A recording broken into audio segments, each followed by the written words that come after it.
When we talk about CPF, most people only know that they will be locking money up until they become old apet or old ama, then start receiving money payouts at age 65. But what many don't actually know or even realize is how much of it you can actually take out and when. So in this video, I'll break down exactly how much you can withdraw from CPF at 55 and 65, starting with age 55. So what happens at age 55 is that CPF will set up a new retirement account for you. They will then transfer the savings from a special account into your RA to form the full retirement sum. Any remaining balance in your SA will then be transferred into your OA, and then your SA will be closed. However, if your savings in the special account is not enough to meet the full retirement sum, CPF will then take the money from an ordinary account to make up for the difference. Now comes the fun part. Depending on whether you have set aside your full retirement sum, you can actually withdraw different amounts from CPF. This FRS number depends on which year you turn 55. For example, if you turn 55 in 2025, your FRS number is $213,000. And if you turn 55 in 2026, your FRS number is $220,400 and so on. So check this out.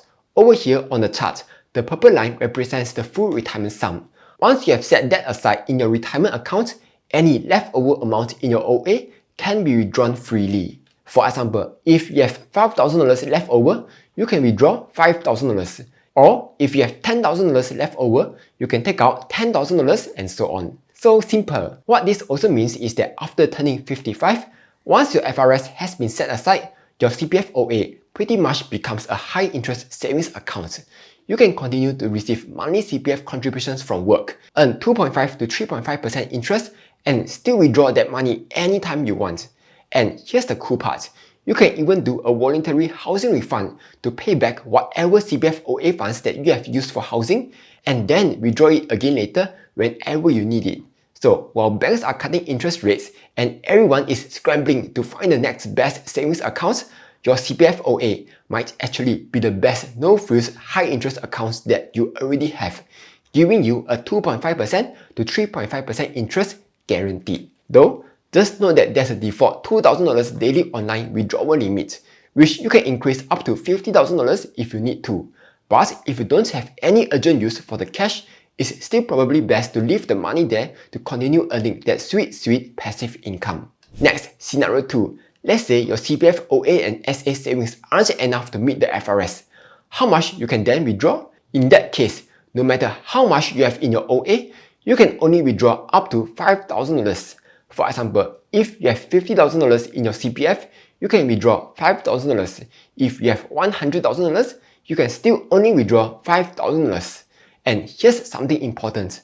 Whenever you make a withdrawal, CPF will automatically transfer any non-withdrawable amounts in your OA into your RA to help you reach your full retirement sum. So for example, let's say you originally have $5,000 in your CPF, and this year your employer contributed another $10,000 into your OA.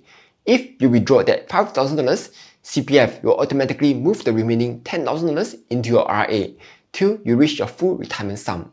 Now, there's actually a third scenario. If you own a property that can last you till at least 95 years old, you can pledge your property to CPF. And by doing that, you only need to set aside the basic retirement sum instead of the full retirement sum. So for example, if the FRS is $213,000, the BRS would be half of that, which is $106,500. That means instead of locking up $213K in your RA, you only need to set aside $106.5K. And you can withdraw everything above that amount. Wow, so good ah! What's the catch? The catch is that if you ever sell the property that you have pledged, you will need to refund the pledged amount back to CPF on top of whatever CPF principal and accrued interest that you have used to buy the property in the first place. So that is the withdrawal rule after you turn 55. Quick pause. If you are looking for the best brokers to kickstart your investing journey, check out Interactive Brokers. You will enjoy one of the lowest fees in the industry at just 35 cents per trade on the US stock market. It also offers Ireland domicile ETFs, perfect for saving on dividend withholding taxes. Plus, it also comes with free company research tools, so you can make smarter investing decisions. Feel free to use my Interactive Brokers link to open an account and start investing today. Alright, let's get back to the video. Now, let's talk about how much you can withdraw from the age of 65. The rules will depend on your birth year, but in general, if you were born in 1958 or later, you can withdraw up to 20% of your retirement account savings, excluding any reserved amounts such as cash top-ups, CPF transfers, and government grants, and then minus $5,000. So let's say you have 300k in your RA, and 10k of that is reserved, whether it's from cash top-ups, CPF transfers, or grants. In that case, your withdrawable amount will be 20% of 300k, excluding the $10,000 minus $5,000, which works out to be $53,000. Or in short, the more money you have in your RA, the more you can withdraw. But the larger your reserved amount, the less you'll be able to take out after age 65. So far, so good? No, because here's one part that really confused me when I was researching this. So, we all know that when you join CPF Life, the savings in your retirement accounts are deducted as the annuity premium when the payouts begin. And depending on which CPF Life plan you chose, the percentage that gets deducted is different. For the standard and escalating plans, 100% of your RA savings will be deducted right at the start. But for the basic plan, only about 10% to 20% of your RA savings are deducted upfront. Your monthly payments will then directly come from your RA until it is mostly depleted, usually around age 90. So the question is, if the money in your RA is already being deducted to pay for CPF Life premiums, how come you can still withdraw that 20% from age 65? The answer is that 20% withdrawal actually happens before you join CPF Life and not after. And I've confirmed this with CPF themselves. So here's what's going on. As you get closer to age 65, CPF will send you a letter. This letter will then invite you to decide what you want to do with your retirement account savings and your monthly payouts. You have three options. Option 1, you can choose to start your monthly payouts without withdrawing anything. This is the option that most people are familiar with. For example, if you have set aside the 213k full retirement sum at 55, by 65, that amount will have grown to around $315,000. If you choose not to withdraw, you will receive about 1.7k in monthly payouts for life. Option 2, when you start your monthly payouts, you can choose to withdraw that 20%. That 20% will then be transferred into your CPF OA. In this case, 20% of 315k is about $63,000, which will leave you with about 250k in your RA. If you do that, your payouts will drop from around 1.7k to 1.4k a month. Though, of course, you are free to top up that money back to RA anytime to increase your payouts, even after CPF Life has started. And finally, option 3. If you choose not to do anything, your payouts will by default start at 70. But at the same time, CPF will also automatically transfer that 20% out to your OA. What this also means is that even though CPF advertises that deferring your payouts to 70 can increase your payouts by up to 35%, if you blur and didn't realize that the 20% was auto-transferred out, your actual payouts will be much lower.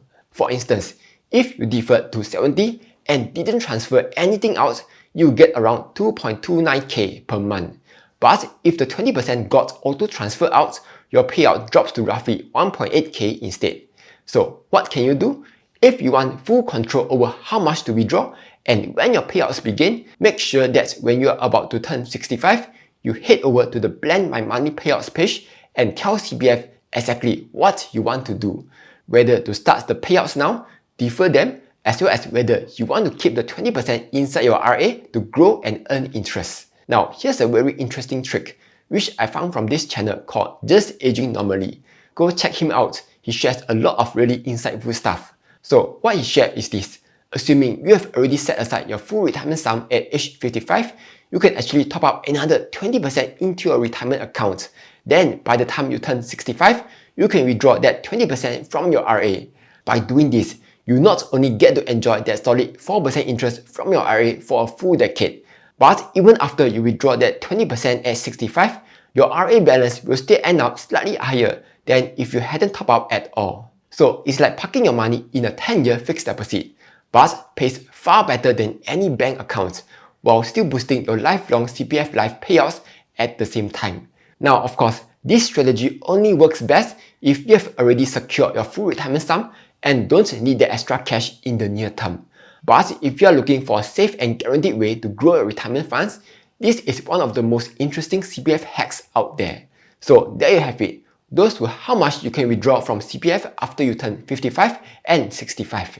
Hope you found this useful. Like, share and subscribe as I'll be posting new videos every week.